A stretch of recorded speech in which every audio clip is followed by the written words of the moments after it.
Hello, Vachol. Let's take a given question. The question says charges Q1 and Q2 are at points A and B of a right angle triangle OAB. We can see the figure. The resultant electric field at point O is perpendicular to the hypotenuse. Then Q1 by Q2 is proportional to. So option A given है x1 cube upon x2 cube. Option B given है x2 by x1. Option C x1 by x2. Option D x2 square upon x1 square.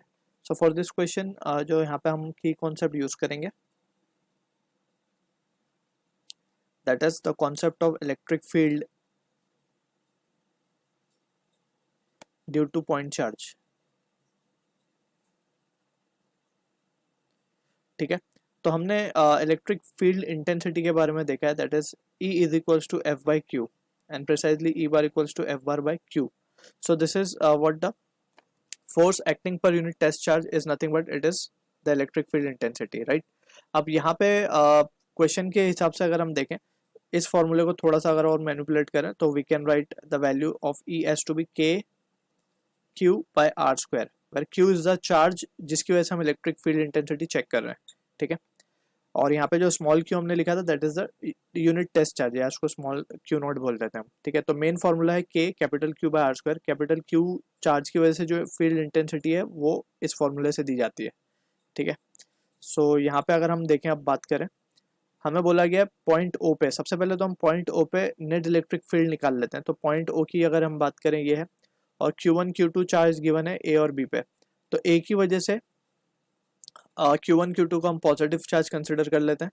ठीक है, तो O के ऊपर A की वजह से जो चार्ज है, Q1 की वजह से जो चार्ज इलेक्ट्रिक फील्ड की डायरेक्शन आएगी वो इस तरफ आएगी, और B की वजह से जो आएगी वो इस तरफ आएगी. पॉजिटिव की वजह से इलेक्ट्रिक फील्ड लाइन अवे होती है, तो this is the electric field due to 1, this is the electric field due to 2, और वी कैन से Q2 बोल सकते हैं हम. ठीक है, अब इसको अगर हम देखें तो ये परपेंडिकुलर सॉरी ये आएगा रिजल्टेंट इन दोनों का R. अब अगर इसको ध्यान से देखें तो ये रिजल्टेंट जो है ये हाइपोटेनस को परपेंडिकुलर है, ऐसा बोला गया है क्वेश्चन में. ठीक है, अगर इसका डायग्राम पूरा कंप्लीट कर दें हम,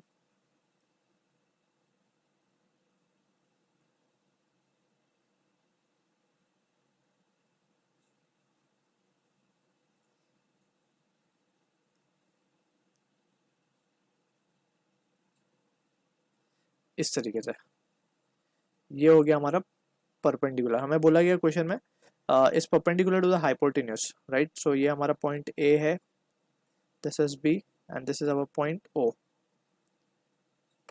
ठीक है, अब यहाँ पे अगर हम देखें, हमें रेशियो पूछा गया Q1/Q2 इज प्रोपोर्शनल टू.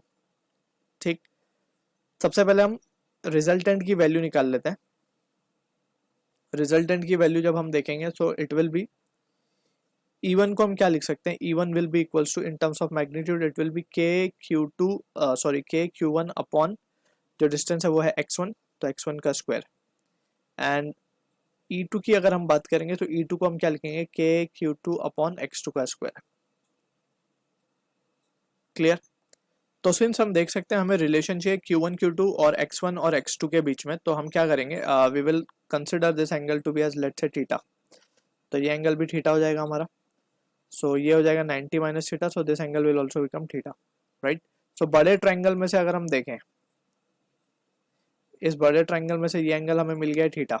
ये है हमारा x1 सॉरी, और ये है हमारा x2, राइट. सो यहाँ से अगर मैं टेन थीटा की वैल्यू लिखना चाहूँ तो टेन थीटा क्या लिखा जाएगा, अपोजिट अपॉन एडजेसेंट x1/x2 लिखा जा सकता है, राइट.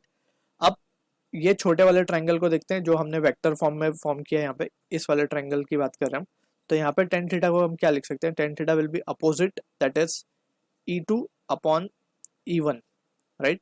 तो E2 है हमारे पास K Q2 अपॉन x2 का स्क्वायर इंटू ये वैल्यू है हमारे पास x1 का स्क्वायर अपॉन K Q1. तो यहाँ से कैंसल आउट होने के बाद, और टेन थीटा की वैल्यू हमारे पास आ गई है x1/x2 जो हमने बड़े ट्रायंगल से निकाली है. तो that will be equals to x1 square upon x2 का square into Q2/Q1.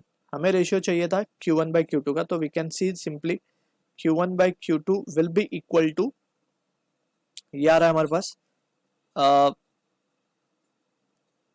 Q1/Q2 will be equals to x1/x2. So this is what the relation we are getting of Q1 by Q2 जो कि match हो रहा है हमारा option C के साथ. So I hope you understood the solution. All the best.